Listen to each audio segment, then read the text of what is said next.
안녕하십니까. 소림사 수제자입니다. 오늘은 코스피, 코스닥, 국내 증시 분석을 하도록 하겠습니다. 우선 코스피 같은 경우에는 최근에 3000포인트를 돌파를 시도를 했지만 저항대 맞고 박스권 하단까지 내려왔죠. 코스닥도 마찬가지로 1000포인트를 돌파를 시도를 했지만 저항대 맞고 975포인트도 유지하지 못하고 박스권 하단 부분까지 내려왔습니다. 지금 전체적으로 코인 시장, 주식 시장이 큰 폭으로 하락을 하고 있기 때문에 당분간 기술적인 단기 반등도 힘들 가능성이 높아지겠습니다. 주봉상 흐름 보도록 하겠습니다. 주봉상 대시세 상승 이후에 1년 동안 박스권 행보를 하다가 최근에 코스피 같은 경우 3000포인트를 이탈을 하면서 다시 한번 하락 추세로 전환을 했죠. 코스닥 같은 경우에도 대시세 상승 이후에 박스권 행보를 1년 동안 하면서 다시 한번 1000포인트를 이탈을 하니까 900포인트까지 내려오는 흐름들이 만들어지고 있습니다. 월봉상 흐름도 5월선을 돌파를 시도를 했지만 코스피는 다시 3000포인트를 이탈을 하고 20월선을 지키려는 모습들은 보이고는 있지만 여기를 추가적으로 하락을 한다라면은 장대 양봉의 중심선인 275포인트까지 내려올 가능성이 높고, 코스닥 같은 경우도 5월선 여기를 돌파를 했지만 다시 내려왔죠. 그리고 지금 같은 경우에는 코스닥은 추가로 하락 조정이 나오면은 900포인트까지 하락을 했다가 반등이 나올 것으로 보입니다.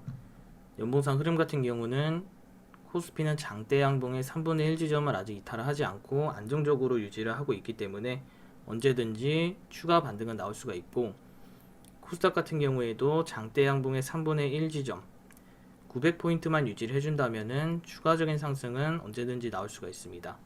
그래서 이러한 장대 양봉의 흐름을 만들었던 그 기준으로 흐름들을 체크를 하시면은 좀 더 증시를 분석을 하는 데 있어서 도움이 되실 것으로 보입니다. 우선 코스피는 3000포인트, 코스닥은 1000포인트를 이탈했을 때 대응을 하셨어야 됩니다. 하지만 대응을 하지 못하신 분들이 대부분이시기 때문에 어차피 코스피, 코스닥은 대시세 상승을 출발을 했고 지금은 1년 동안 박스권 행보 구간이기 때문에 2750포인트, 900포인트를 이탈을 하기가 어렵습니다. 그렇기 때문에 시간이 좀 더 걸린다 이렇게 생각을 하시면 되겠고, 크게 문제는 없을 것으로 보입니다. 그리고 지금은 이 현금이 있으신 분들은 단타 위주로 테마 순환매가 이어질 때 오히려 수익이 더 극대화되는 시장입니다. 그렇기 때문에 오히려 소림사 같은 경우에는 수익이 극대화되는 기회의 시장이 될 것으로 보입니다. 지금은 내놓으라는 주식 고수들조차 단타를 하기가 꺼려하는 시장입니다. 하지만 이럴 때일수록 수익이 극대화된다라는 것을 생각을 하시고 대응을 하지 못하신 분들은 그냥 시간이 해결을 해준다. 그리고 코스피, 코스닥은 코스피는 2750포인트 살짝 이탈을 한다고 하더라도 바로 반등이 나올 것으로 보이고, 코스닥은 900포인트를 이탈을 했을 때 기술적인 단기 반등이 바로 나올 수가 있겠습니다. 그래서 전체적인 흐름으로 보았을 때는 지금의 당장에는 추가적으로 하락 조정이 나올 것으로 보이지만 이전처럼 큰 폭락은 당분간 없다 이렇게 생각을 하시면 되겠습니다.